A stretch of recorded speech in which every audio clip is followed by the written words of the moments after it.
Riot Games is paying out $100 million in a settlement to women who experience sexual harassment and discrimination while working for the company. Now, that sounds like a lot of money, and it is. But the story is a little bit more complicated than Riot just finally doing something decent when it comes to this whole situation. Let's talk about it.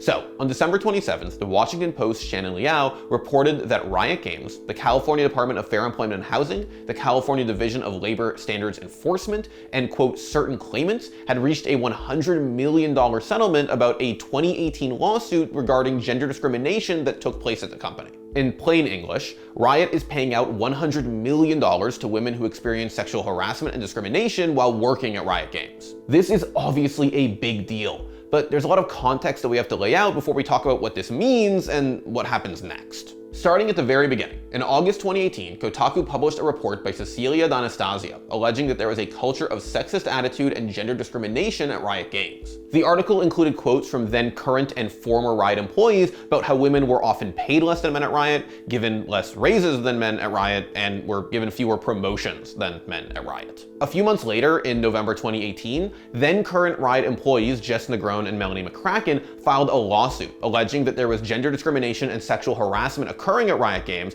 and were seeking damages. This was followed a few months later by Riot attempting to force women into private arbitration, which was followed by employees walking out in protest in May, and the DFEH announcing they were looking into Riot. In December 2019, Riot agreed to pay $10 million to settle the lawsuit and committed to improving company culture.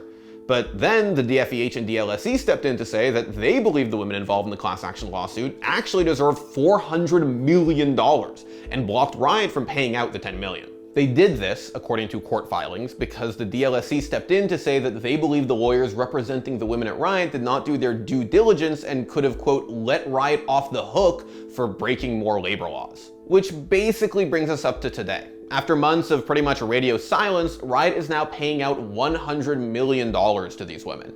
Now, that is 10 times what they originally agreed to pay, but it's also a quarter of what the California state agencies originally said they should be paying. $80 million is going directly to the women suing Riot, while the other $20 million is going to pay their legal fees. In a statement, Riot's executive team stated that the reason they're paying out so much more now is because there are more parties involved. There are more lawyers, which increases the legal fees, but more importantly, the class suing Riot has grown a lot since the original lawsuit was filed. Basically, in a class action lawsuit, a group of people who were wronged by another party are considered a class.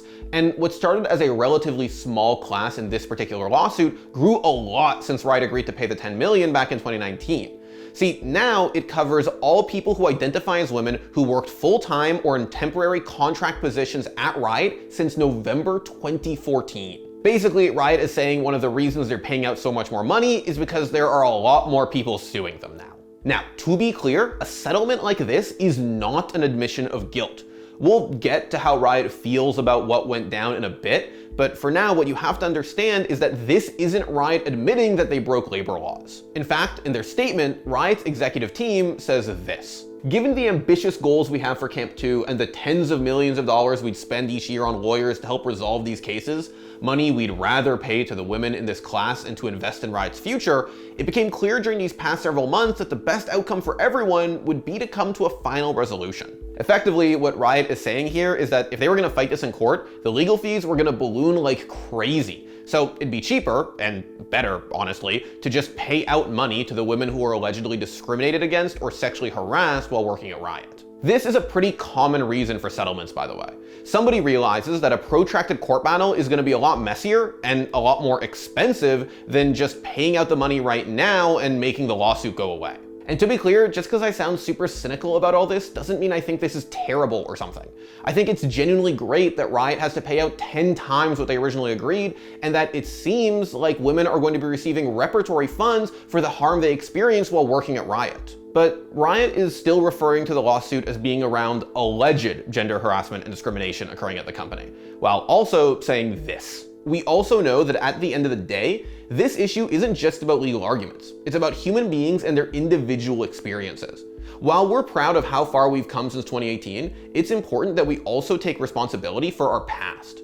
That began with an apology to rioters, because despite our best intentions, we haven't always lived up to our values. We followed with significant upgrades to our people and D&I practices, and now today with a proposal for meaningful repair. Remember, a settlement isn't an admission of guilt. A court never found that gender discrimination took place at Riot Games, and a court never found that sexual harassment occurred at Riot Games. In the eyes of the law, Riot isn't guilty of any of this, which is why they're using some really careful language in this statement to avoid admitting that they potentially broke the law. However, a lot of people perceive settlements like this as admissions of guilt. In the court of public opinion, we're all free to perceive whatever we want to. But to be clear, Riot isn't admitting anything. All they're saying is that some bad stuff has happened at Riot Games' offices over the years, and they feel really bad about that. $100 million bad, specifically. Anyway, I brought all that up to sort of highlight the big thing for me here. See, Riot is shelling out all this money, we're not gonna have a big protracted court battle, the women who were hurt are getting money.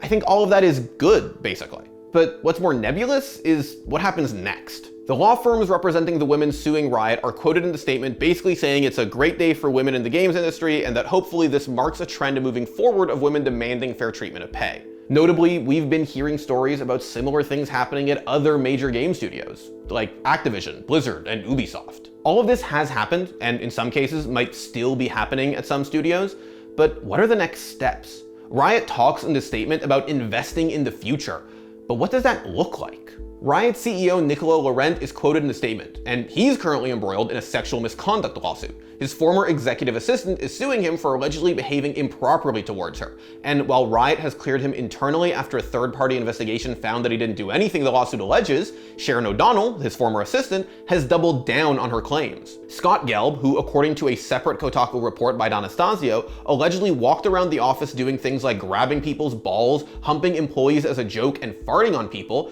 was suspended without pay back in 2018.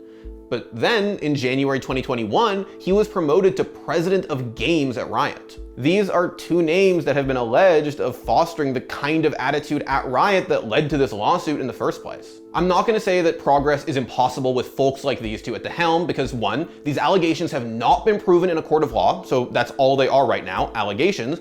But two, I have to believe that people can change and grow, otherwise we're all f***ed. But you can't deny that the optics here are a little bit screwy.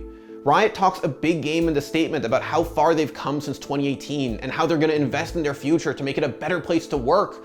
Meanwhile, it takes about 5 seconds of Googling to see all the horrible things their senior staff has been accused of. Ultimately, settlements like this are often backed with NDAs, so this story probably is over for now. The people suing Riot will likely be asked to sign papers guaranteeing their silence about this issue in the future. That means that if Riot is actually doing the work and things are changing internally, we're probably not going to hear anything. No news is good news in this case. But if things don't change, or if they somehow get worse than what's been reported, then those NDAs might start getting broken, or newer employees will become the whistleblowers. And at that point, it'll be pretty clear that there's a real problem here.